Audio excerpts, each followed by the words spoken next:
Hi everyone, Shae here, one of the Lucy Rose Clinic naturopaths, to talk about this week's topic, which is harnessing your happy hormones. So, if you are new here, welcome. If you've been here before, welcome back. Feel free to interact as much as you would like to, or you can sit here and listen to me as I drink my dopamine lifting green tea and pat my oxytocin increasing fluffy cat. Say hello to Lexi, everyone. There she is. I've also got a little fiddle fidget piece here, which is a nice piece of pink tourmaline crystal that's just the right size to fiddle with while I'm talking to you all. So let us begin. Our happy hormones. Hormones are natural chemicals that do all sorts of things in and around the body. What I want to focus on today are the ones that significantly influence our mood, our motivation, and our well-being. So, to begin, we'll look at the key players and their roles and what affects them. So, first of all, we've got serotonin, the mood stabilizer. So, the function of serotonin is to regulate mood, sleep, appetite, and pain perception. So, depletion or lack of serotonin can be impacted by poor diet, chronic stress, lack of sunlight, insufficient sleep. And signs that your serotonin levels are low tend to be along the lines of depression, anxiety, sleep issues, and carb cravings. Delicious, like potatoes. Who doesn't love a potato? Next, we have dopamine, the reward chemical. So we've heard a lot about this one. Dopamine's function is to drive motivation, pleasure, and goal achievement. Depletion causes include chronic social media use, so doom scrolling, addiction, any kind of addiction at all, because that can really disrupt our a sense of achievement. Poor sleep and stress. You'll see those ones come up quite a bit. And signs of low levels include lack of motivation, difficulty focusing, and fatigue. All right. So then we also have oxytocin, right? The bonding hormones. We hear about this one a little less, but this is the hormone that promotes trust, bonding, and social connection. Depletion causes include social isolation, chronic stress, lack of physical touch. So I wouldn't be surprised if there's a whole lot of us out there that are significantly low in oxytocin after the last few years. Signs of low levels can include feeling disconnected, trust issues, and social anxiety. Who knew? And then to finish the list for today, we have endorphins, the natural pain relievers. So their function is to reduce pain and create feelings of pleasure and well-being. Depletion causes can be sedentary lifestyle, chronic pain, and stress. And signs of low levels include increased pain sensitivity, anxiety, and restlessness. So, for those of you out there that are listening, I'm sure you can see there's a number of common depletion factors, including chronic stress. And remember, stress can be about what we perceive to be stressful, but there's also a number of things that can elevate our body's response to stress or trigger off our body's chemical reactions to stress. And they can be things that we don't perceive stressful at all, but the body does. Secondly, we have poor sleep habits, processed food diet, lack of physical activity, limited social connections, excessive screen time, and environmental toxins. So who can relate to some of these or to all of these even? Post a bell emoji if this is ringing bells for you. So the good news is these hormones work in a synergistic way, and positive lifestyle changes can help optimize all of them simultaneously, which is great. We like habits that do more than one thing or address more than one thing. Because everyone is really busy, right? We've all got huge lives to lead and lots to do. So let's explore some specific strategies for each hormone. So we'll start with serotonin. So dietary approaches for serotonin include tryptophan-rich foods such as eggs, turkey, and salmon, ideally wild-caught salmon, complex carbohydrates such as sweet potatoes, oats, and quinoa, omega-3 rich foods including fatty fish, walnuts, and flax seeds. Flax seeds are easy, grind those up and stick them in just about anything. Fermented foods as well to support gut health. So yogurt, kefir, which is that like liquidy fermented milk drink, sauerkraut or kimchi. Okay, both different types of fermented cabbage. Lifestyle strategies include morning sunlight exposure, 15 to 30 minutes as soon as you can after waking up is ideal. Regular exercise, particularly aerobic. Being consistent with your sleep. So trying to go to bed at the same time every night and get up at the same time every day, more or less. Mindful breathing practices. We do a lot of this at the Lucy Rose Clinic. Breathing is really important. I know it sounds silly because breathing is something we do without thinking, but a lot of the time, because we're busy and we're not really thinking about it, we're distracted. We tend to do quite short breathing up here. And we don't ever really stop to take deep breaths. And that's what we mean by mindful breathing, right? To actually stop what you're doing and breathe all the way down to your belly and hold it for a couple of counts and all the way out again. A couple of those to really help regulate your nervous system. And also, too, depending on how the seasons affect you, you could consider light therapy during darker months, during winter. I don't know how many of you out there are in Sydney, but it certainly feels like the end of summer today. It was very chilly this morning, and thinking about the colder months is something that seemed a lot closer than it did a week or so ago.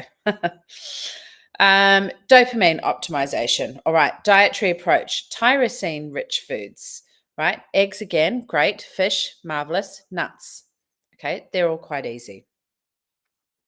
Try and include protein with each meal if you can, and vary your sources of protein. It's very easy to just get stuck on the same few things, isn't it? We do this, right?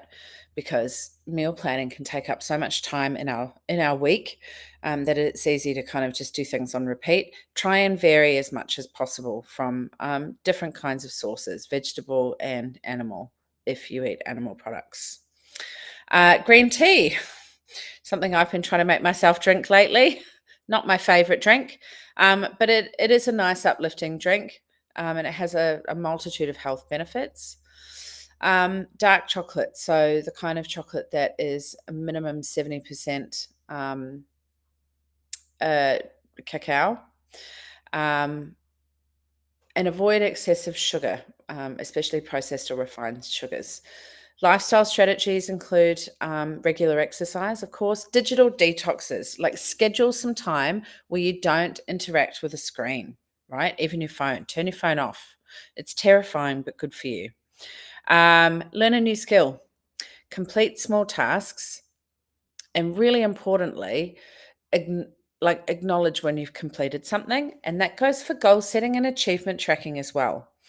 We're very good at setting ourselves goals with no end, like when I have something, when I lose weight, when I am less tired, when I am something in the future. And we're not very good at putting end dates on things. And therefore, we don't ever allow ourselves the gratitude or the acknowledgement when we've achieved something. And we should, because it's a good feeling and it's good for our dopamine levels. And also, some people find cold exposures. So cold showers or swimming or doing that alternation in the sauna, going from hot sauna to cold shower can help as well. Now, oxytocin. This was an interesting one when I was doing research on this. Because it came up, there was a number of like different social activities, right? This is the social hormone, if you like. And it talked about things like eye contact during conversations, right? So here we are, I'm eye contacting all of you. Active listening practices, group activities like singing or dancing, expressing gratitude, and gift giving for lifestyle strategies. And I thought that was quite quite interesting. And I've got some further ideas for that. Social activities, regular physical touch makes a big difference, especially the 20-second hug, right? So you've got to hug for at least 20 seconds, preferably someone you like, and always with their permission. Pet interaction, for those of you that aren't so keen on people. Social bonding activities. So making that time to call a friend or spend time with a friend or someone you like or a family member. Group exercise can help, especially when you do the same session every week. Speaking from experience, recently started a dance class, thought I was way too old and passed it to do like a formal dance class. Started up again, making friends with the same people each week. And yeah, it works. It does give you a boost in a way that other types of group classes perhaps don't. Shared meals. A firm believer of that one too. Sitting down and eating a meal with people um, is a beautiful and very time-tested way to bond. Um, Volunteer work, if you have time, capacity, and inclination to, and that can be anything with people or pets. Um,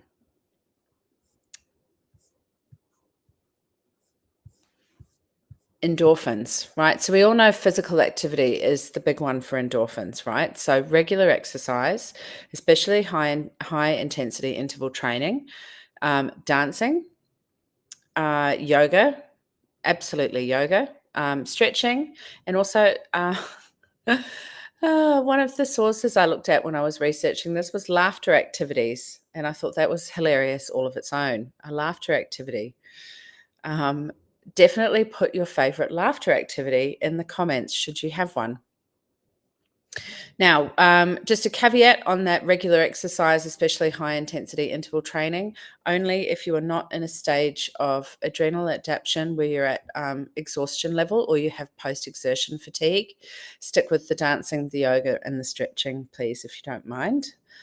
Dietary approaches for endorphins, spicy foods, lots of chili, dark chocolate, vanilla, lavender, and ginseng. You can try ginseng tea. It's not the prettiest tasting of teas, but it is very uplifting. And then, of course, too, it just like there's like a general approach to what causes depletion with our happy hormones. There's also some general optimization tips I've put together too.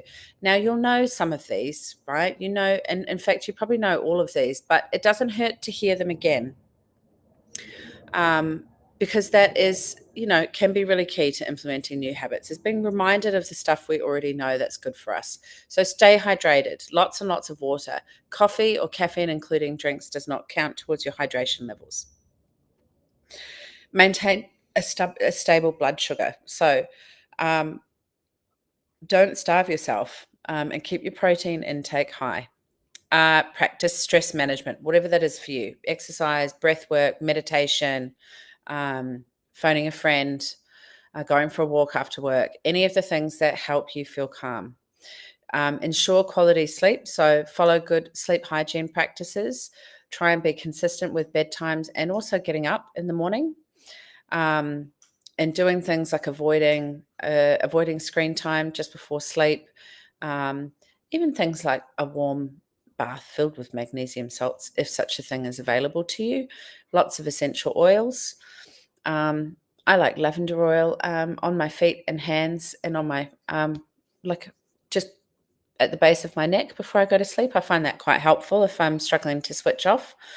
You can try chamomile oils, quite nice too, or clary sage. Ensure and make sure your environment is comfortable. Sleep is huge, right? Like if we have a good night's sleep, we feel so much more resilient.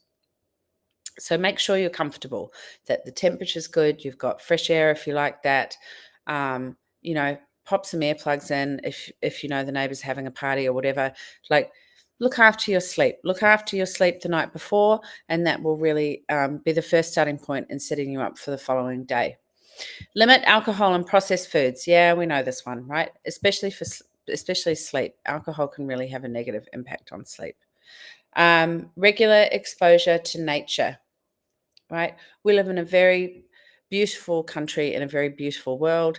Get out in it. Go and sit under a tree at lunchtime if you can, or go for a walk somewhere where hopefully you can't hear any car traffic. Like, just go and detox from the urban life whenever you can. And creative expression. And this can come in all sorts of, this is not necessarily like joining a life class, but finding something that you enjoy doing that's not not a task or an obligation. Some people find it's cooking or photography or sewing.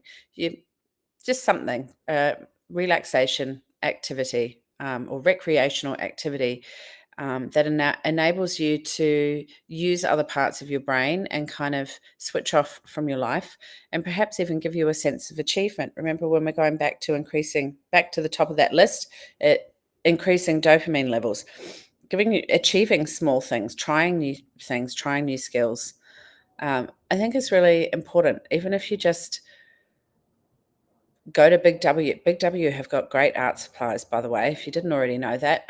Buy a pad of paper and some crayons or some pastels, and just scribble some nonsense and see how that makes you feel. Anything that allows you to creatively express yourself. So there's a lot in there, right? And it can be really hard and really overwhelming when there's so many things that you know you need to be doing on top of what you've already been doing. And when we're already feeling stressed, um, the thought of change or the thought of doing something differently, can be really overwhelming. So there's there's little things like, it should never be. Positive change should never be overwhelming. The trick is just to do very small things, in a week, and not to try and change too many things at once. So, for example, you could try in the morning 5 minutes of deep breathing before checking your phone. Sit outside if you can, or get natural light exposure during breakfast. Give yourself 5 to 10 minutes of that. Do a brief stretch or yoga. There's lots of 10 to 15 minute, like little classes you can do, either through an exercise app or on YouTube or something. And try green teas to start your day instead of coffee.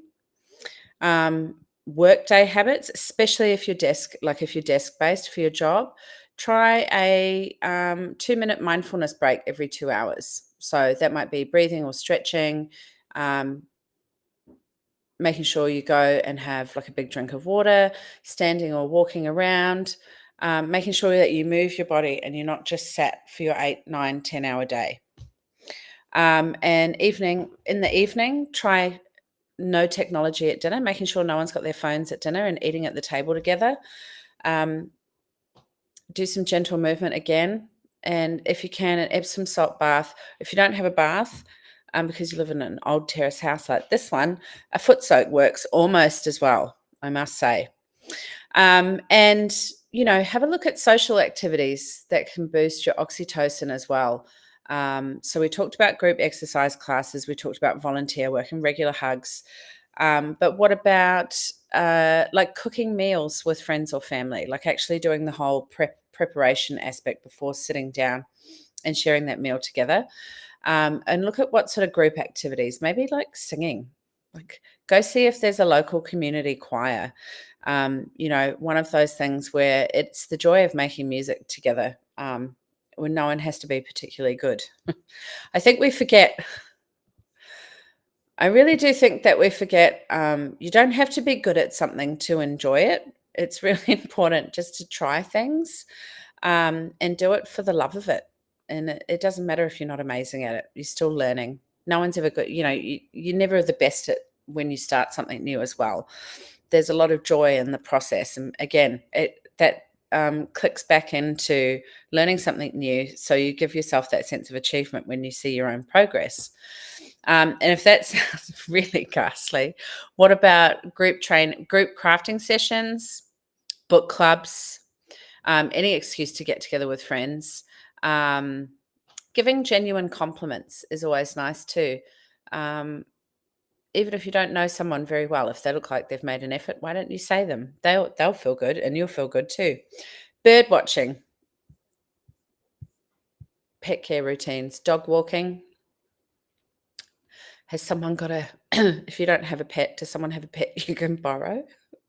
like a dog or a cat you can go and cuddle, or a bunny rabbit or something.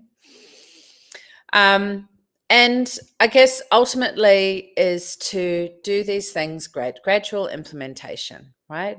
So we talked a bit about just before about little things that you can do, and spread it out. Make a list of the things that you think sound good, and spread it out over a couple of months. All right. Track habits in a simple journal. Start with 1 to 2 changes weekly. So maybe do one morning, one work day, one evening thing. So maybe you want to do every morning this week, you're going to have 5 minutes of sunlight exposure with breakfast. You're going to have a device free dinner. And you're going to make sure every 2 hours at work, you get up and do a lap of the office and have a drink, for example, right? Maybe the following week you try one new group exercise class, or you allocate some time to go sit in nature. Maybe you can make a list of nature walks in your area. What something like top 10 secret walks of wherever you might live. And the internet will usually come up with lots of great options for you there. And every week you add a couple of new habits in while maintaining the old habits. And it is just very simple.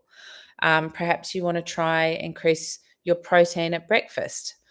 Perhaps you want to practice or find, give yourself some time to find one group activity. Perhaps there's a group of friends that you really feel you've dropped off the face of the planet a little bit, and you want to schedule a regular catch up. Yeah, even if it's once a month. Morning meditations. There's lots. Just 1 or 2 things a week. Build on your successful habits. Find an accountability partner. This is a great one too. I have one of these. Everyone should have one. Have someone you tell, have someone who's on a similar journey, right? Who is going to appreciate your wins and acknowledge the challenges with you, and you'll keep each other accountable. Say things like, tell them what you're going to do and then do it, and then tell them about it afterwards, or however you like to operate. But an accountability partner is great. And remember, whatever you do to celebrate the small wins. That's why keeping a journal or keeping some sort of tracker together, whether it's in your phone or in a book, or if you write, type, what have you, so that when you look back 4 weeks, 4 weeks back or 8 weeks back, and you think, oh God, I haven't got anywhere. I've only, I haven't done all the things I wanted to do, or I haven't achieved any of the goals. But when you actually look back and see, you will see your progress. You have to allow yourself that time. And that's why it's really good to take notes of it. Like you might think, oh, I started that new class, so I'm not very good yet. But you can look back over 8 weeks and be like, well, actually, I achieved my goal of starting that new class and then doing it every single week, and I haven't missed one yet. And when I think about it now, yes, actually, I'm better than I was when I started. This is really important. It's important to acknowledge yourself, and also to adjust based on what works. I mean, if something really doesn't work, then maybe it's not the right path for you. And ultimately, above all else, focus on consistency rather than perfection. Remember, if you focus on perfection, you're setting yourself up for fail. If you focus on consistency, you're setting yourself up to win. um, and, understanding how to optimize your own hormones is a journey. It's not a destination. Things evolve. We evolve through every phase we go through in life. What we need in our 20s is not what we need in our 40s. Is not what we wanted in our 30s, and might not be what we want or have in our 60s. So you have to constantly adjust and enjoy the process while you're there. So ultimately, the key takeaways from today are holistic integration, right? So our hormones work as an interconnected system. Changes in one area will positively affect all hormones, and small, consistent actions create meaningful change. Remember to take a personalized approach. Everyone's baselines and needs are different. Start where you are today. Like, you can't start anywhere else. Focus on where you're at right now and make your progress gradually and take the time to listen to your body's responses. And don't compare yourself to everyone. And I know your mum probably said that to you all through primary school or whatever, but it is true. Where you're at right now is different to everyone else around you. Um, and look at the sustainability, right? Focus on habits you can enjoy and can maintain. Build a supportive social environment and allow for flexibility and adaptation. We're designed to be flexible and to constantly evolve and adapt, and you need to acknowledge that. So, nourish your body with whole foods, move regularly in ways that you enjoy. There's no point doing a gym class 5 times a week if you hate it. Find something you like. Remember to connect with others. We're so used to just flinging off a text or liking a post, we forget to pick up the phone or schedule a visit and call those people that we like to spend time with. Prioritize quality rest and recovery. Oh, I like to jump on this bandwagon and ring this bell and whatever other analogy I can come up with. Rest and recovery is not an indulgence, it's a necessity. Excuse me. If you don't rest properly, you will end up with an upper respiratory infection like me. Quality rest is so important to continue to do all the things that we need to do. And is a huge part of this next one, which is managing stress proactively. Listen to yourself. Be consistent, be gentle, and practice gratitude towards yourself. With the small changes that you make, let the positive effects compound over time. And take note so you can take note and record what you do so you can look back and reflect on what worked, what didn't, and look back at how far that you've come. And on that note, before I have another coughing fit, thank you for joining me today. I hope that gives you some lovely inspiration for optimizing and harnessing your happy hormones going forward. And until next time, take care, make good choices, and remember to be kind to yourself. All right, see you next time.